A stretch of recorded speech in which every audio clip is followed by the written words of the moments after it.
Happy Friday and welcome back to my channel. I'm Sonnet, the owner and creator behind Sonnet's Garden Blooms, and in today's video you guys are getting a thrift to treasure. So 3 items that either I've recently thrifted or went into my stash, also known as my inventory, and pulled some out, and we are flipping them in today's video. For project 1, I recently thrifted this when I was with Connie from The Painted Photographer. I only paid $5.99 for it. I was a bit torn though, guys. I didn't know if I wanted to leave it as is or change it up. Well, I decided to change it up. I grabbed Wellington from Fusion Mineral Paint. This is a one-step paint, so it has a sealer built in. I painted 1 even coat of the Fusion over the entire piece. I let it dry very thoroughly after that, and that's the key. I wanted the paint to be completely dry before I started the next step. If you haven't worked with Fusion before, it just goes on silky smooth, very few brush strokes as well, and the key is to do multiple thin layers than one really thick layer. And I am using the 1-inch Stahlmeister paintbrush, and these paintbrushes work great with the Fusion.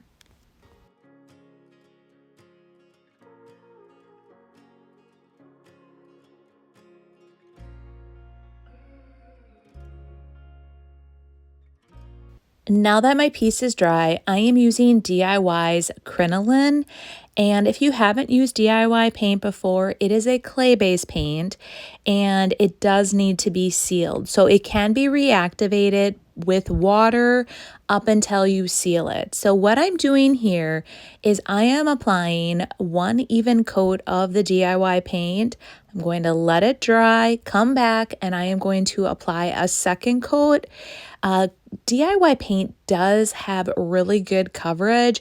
It is, because it's clay-based, it's a bit thicker, and it is heavily pigmented. So typically you can get away with just 1 coat, but I wanted it to have a really nice, even look to it. And then I'm going to come back and we are going to do a bit of wet distressing.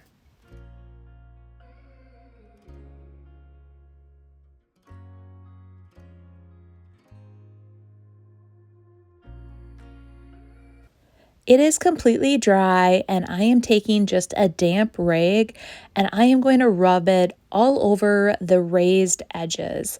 And then the Wellington, or that color of Wellington, is just going to pop through. And at this point, you guys, I did not know that there was a face on the front of this. I just have to laugh because as I started to wet distress it, I'm like, oh my gosh, there is an actual face on here. That is very interesting that I bought it and I didn't see it, and then I painted it the Wellington, I didn't see it, and then I painted it Crinoline, and I did not see it until I wet distressed it. So it's amazing how things can camouflage. But what I am doing is, like I said, just rubbing it all over, and sometimes I just take the rag and I just completely rub, and then it just brings out all different details. And you want to seal your piece after this, but the key is you want it to be completely dry before you seal it. So after you wet distress it, I do recommend either zapping it with a heat gun to completely re-dry the piece, or just leaving it sit and then dry naturally.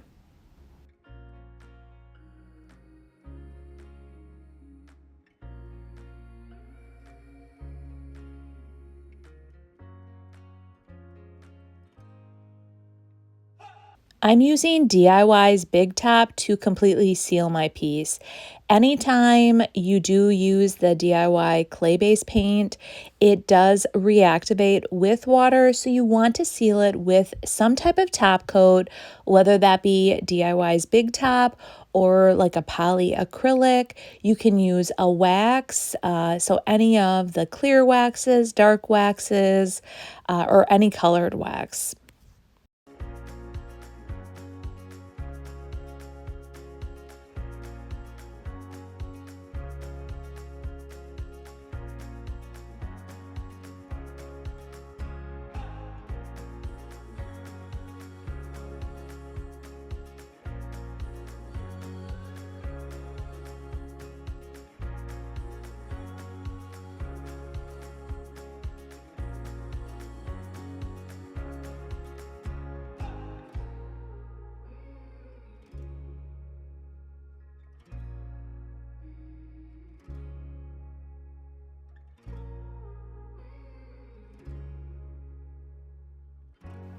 When I was out thrifting with Connie from The Painted Photographer, I also found these two jars. Anytime I can find a jar that has that detail on it, I believe it's called hobnail, I always grab them. These have sold really well in my booth, so I love painting glass jars with the DIY paint. And I was asked recently, what is my favorite red for the holidays? And I would have to say for DIY paint, it is Marquee. That is definitely my go-to red for the holidays. And this can slide into like Memorial Day, 4th of July, Labor Day. So that is kind of what I was going for. I mean, with the 4th coming up, I can use these jars in my display for the 4th. I can also use them for the holidays. What I'm doing is applying one even coat. I am going to let it dry. You could get away with one coat of paint. I do recommend 2 coats of paint on the glass jars. It just gives a little bit better coverage. It looks like it's completely covered with one, but I still would recommend 2.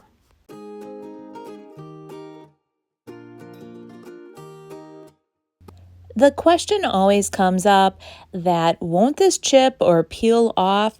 With DIY's clay-based paint, it actually goes on virtually any surface with very little prep work, and it is the clay in here that really makes it adhere to your piece all the better.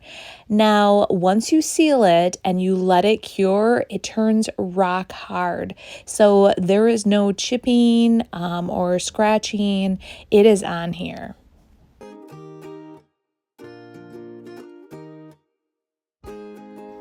If you've been following me for a bit, you know how much I like to distress pieces.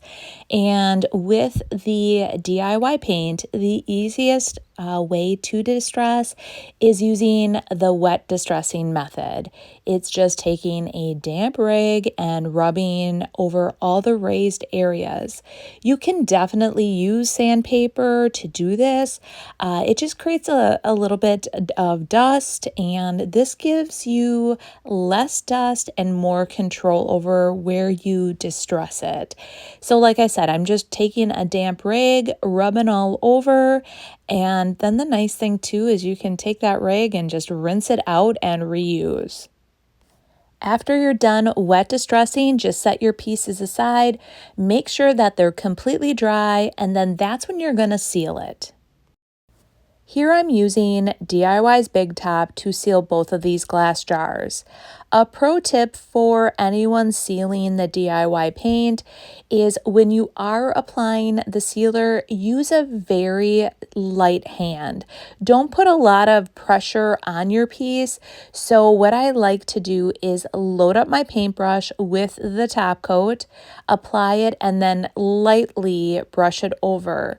I hear often that people are lifting up the paint when they're sealing it. This occurs when you reactivate that paint with that top coat and you are putting a lot of pressure on the piece. That is why like the DIY paintbrushes that Debbie Beard created are perfect for applying the DIY paint and even for the top coats.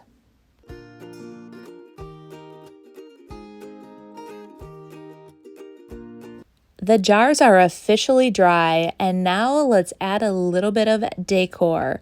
I found this ribbon at Hobby Lobby over the holidays, and I felt like it was a bit plain, and I wanted to add just a little something something. So I am using the stamp set called Apothecary Labels. This came out in the last IOD release, and I sold out of it immediately.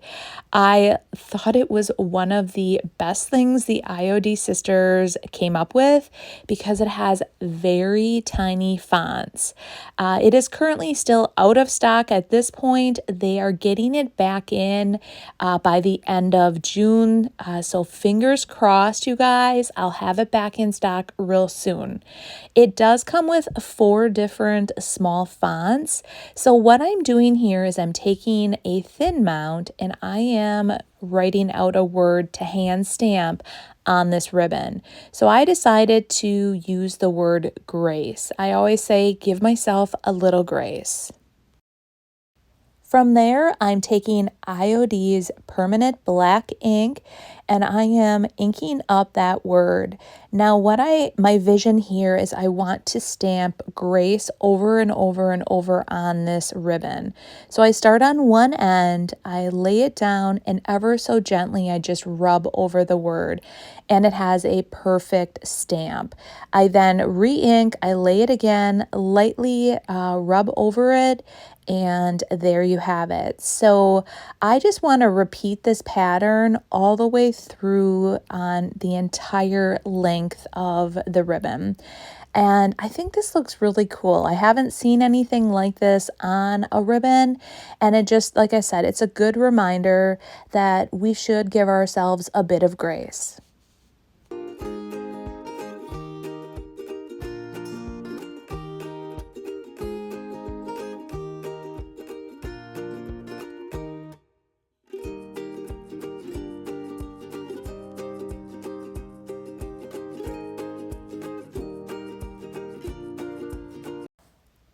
This turned out so good. I love it. So now what we're going to do is we are going to wrap this around both of the jars. I want to make sure that you can read it, so definitely apply it with the grace. We're able to read around the back side. And then what I do, I don't want to waste any of the ribbon, so I tuck it through, and what I'm going to do is get the knot just perfect, then trim my ribbon. And I want to make sure that I'm able to read on both of the strands that are coming down. I can read the word grace. So once I get that all figured out, I'm going to cut that ribbon and then I'm going to apply it to the other jar.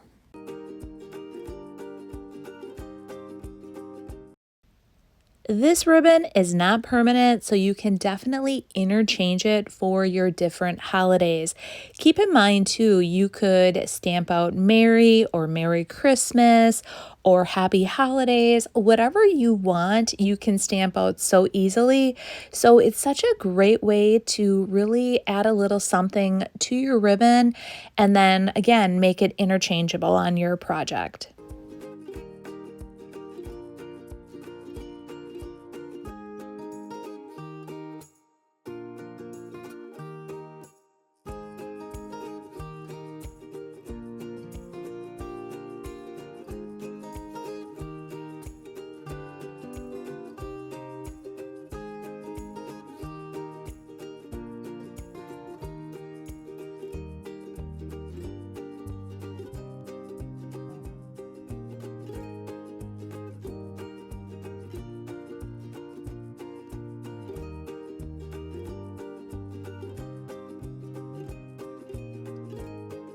I found these faux tin tiles while I was out thrifting.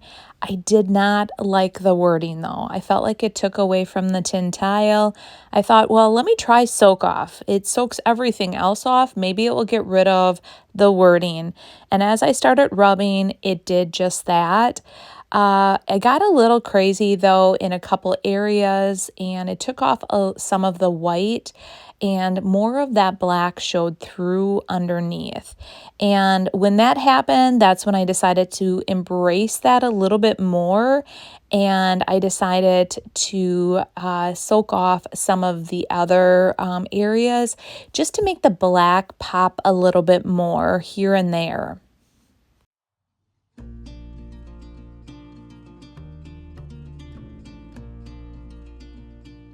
Initially, I was going to grab a transfer and just pop on a transfer in the center of each of these little tin tiles.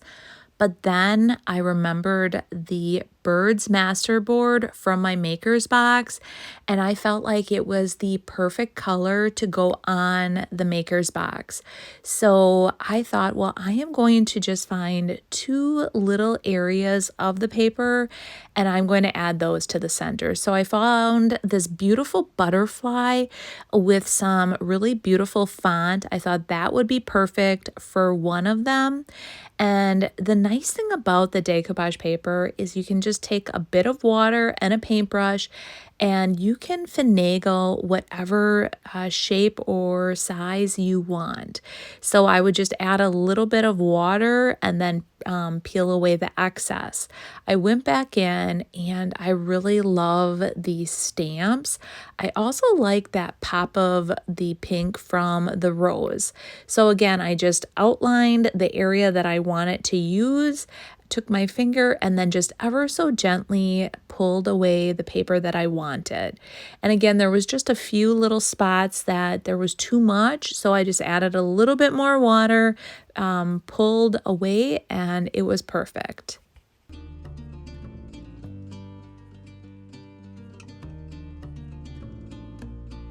I wanted these to feel like they were part of the project. So on the back, I am using crinoline and I am just going to apply one coat of the crinoline to both back sides, let those dry, and then we're going to apply them. I'm using DIY's Liquid Patina, my go-to decoupage medium. What I've done here is I've laid out exactly where I want each piece on here. I tip the top back and I apply a thin coat of liquid patina. Then I lay down the piece of decoupage paper, I smooth it out, and then I apply more to the bottom, and then I smooth that out. And what an easy way to just add a little something to the middle of each of these pieces. And I absolutely love how this turned out. It was such an easy project and completely transformed the look and feel of each of these faux tin tiles. I should mention that all the products I used in today's video you can find on my website at www.sonnetsgardenblooms.com, and the July Makers box will be going out very, very soon. There are just a couple spaces available. If you are interested, definitely get on that wait list. I will have all of it linked in the description below.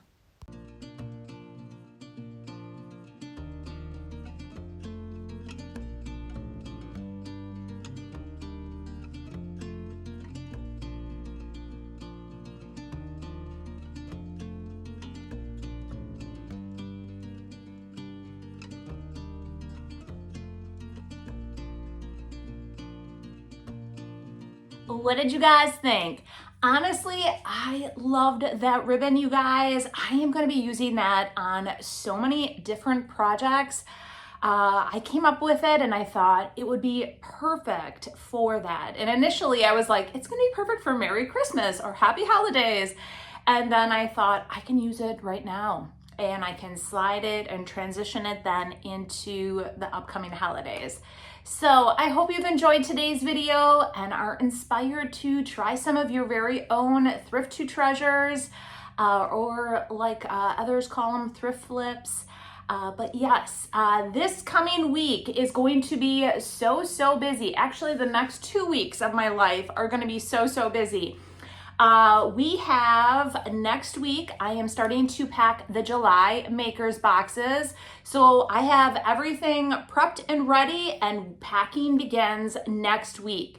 Now, if you are interested in a July Makers box or to get in on the subscription, there are just a few spots left. So if you guys watched in June when I did my launch, I had a stretch goal and that was 300 boxes. So I missed it by a little bit, but that's okay. I've basically almost sold every one of those boxes individually. So those are almost all gone. Just a few of the June boxes left. And then in July, there are a few openings. So you can still get in on that membership, or the subscription, I should say. Anyways, so I'm excited for that. If you're on the wait list on June 27th at 7 a.m., I am sending out an email to everyone on the wait list, and then you'll have first dibs to get in on the July box. So be watching for that. If you don't have it, check your spam. A few have still been going into spam. Not entirely sure why, but typically they are found there. All right, then next week, you guys, or I should say the following week, It is 4th of July, so we all get to go on little mini vacations and just enjoy our time with our family and friends. Coming back from 4th of July, I am going to meet up again with Connie. So we're gonna do another little thrift haul video. I'm gonna get papers from her, and then I'm heading to what's called the Haven Conference. So I will not be going live on that second week of that Friday. I'll be at the conference. Maybe I'll go live at the conference. But it is definitely something I'm super excited about. A bunch of other creatives are attending with me. So I will be bringing back lots of good ideas for my business, hopefully. So you guys have yourselves a great weekend, and we will see you guys next week. Bye-bye.